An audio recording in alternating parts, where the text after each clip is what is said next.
Hello and welcome to the 40 Sundays YouTube channel. My name is Tiffany. If you've joined me before, welcome back. If this is your first time, so glad to have you.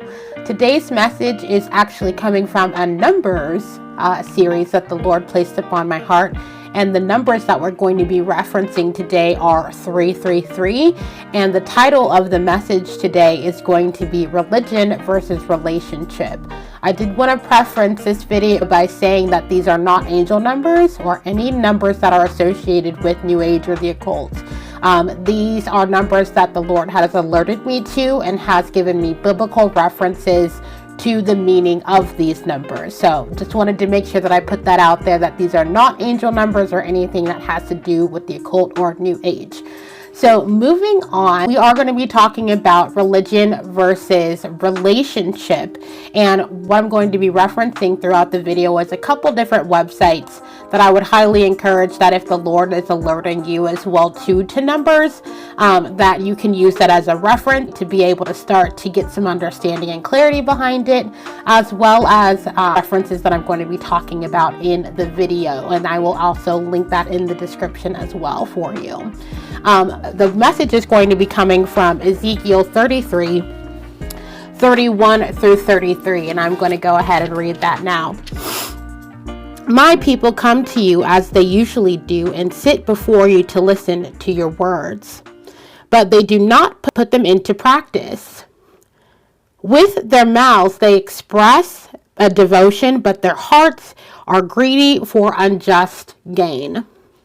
Indeed, to them, you are nothing more than one who sings love songs with a beautiful voice and plays an instrument well, for they hear your words but do not put them into practice.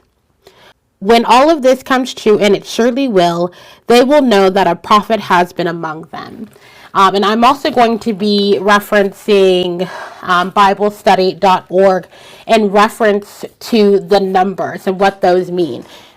Number 333 can mean many different things, and again, back and visit that website to be able to give you more reference to, like I said, if God is giving you or alerting you to numbers, that I would highly recommend that you go back and visit that website. But specifically what stuck out to me in reference to the number 333 was Ezekiel and when he was ministering to the people in Jerusalem.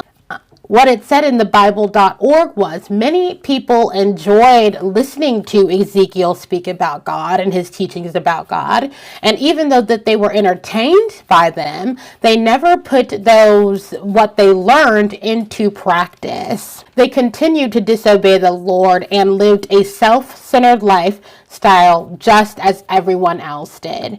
And that really speaks true to where we are as a society and how we as Christians operate in the world today. This can also speak to a spirit of religion, which is defined as by Kurt Landry.com as a type of demonic spirit that influences a person or group of people to replace a genuine relationship with God with works and traditions. This is a very dangerous place for a Christian to be, to replace works and tradition with a true relationship with God. Our goal as Christians is to be able to win souls for the kingdom of God. What this world really needs is for Christians to operate and conduct themselves as the way the Bible has described that we should. Not to give glory to ourselves or to draw attention to ourselves that, hey, I'm righteous, hey, I'm living a holy life, but as to not become a stumbling block for someone else. What we have to realize as Christians is that our salvation, our acceptance of God's assignment on our life is attached to other souls. It is attached to other people. And if we continue to operate in ways that do not represent God, that do not speak to God's existence, that speak to that we as Christians don't necessarily believe in him because we choose to do the same things of this world, essentially those souls, those people's blood is on our hands. I'll never forget how Pastor phrased it as, us continuing to operate the way that of the world is like allowing our loved ones to burn in a home that's on fire. And I've never been able to look at it differently. What that said to me was that if I, as a person, as a Christian, was not able to live a life in pursuit of righteousness, not only with the words that I say, but in the things that I do and the example that I lead, then I'm letting those that I love and care most about go up in flames in a house that's on fire. At that time, I began to look at my faith walk a lot differently. So us as Christians, we have to move from a place of religion. And what that could look like for us is that, hey, we show up every Sunday. We show up every Wednesday. We're participating in different ministries. But if our life does not reflect God, if our example does not reflect God, that is no better than just being like anybody else in the world.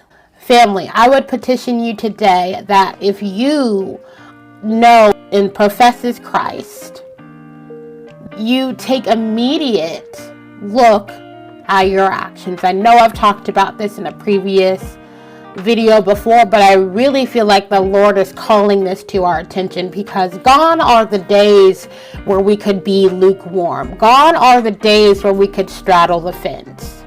What this world needs now is Christians that are going to be bold and confident and live a life of truth. There's already a lot of pseudo, a lot of imaginary, a lot of fake things in this world. And the last thing this world needs is another fake Christian. God is calling us out, and He's telling us to step up. Step out in a way that people can begin to see that God is the true and living God, and He exists and He is here.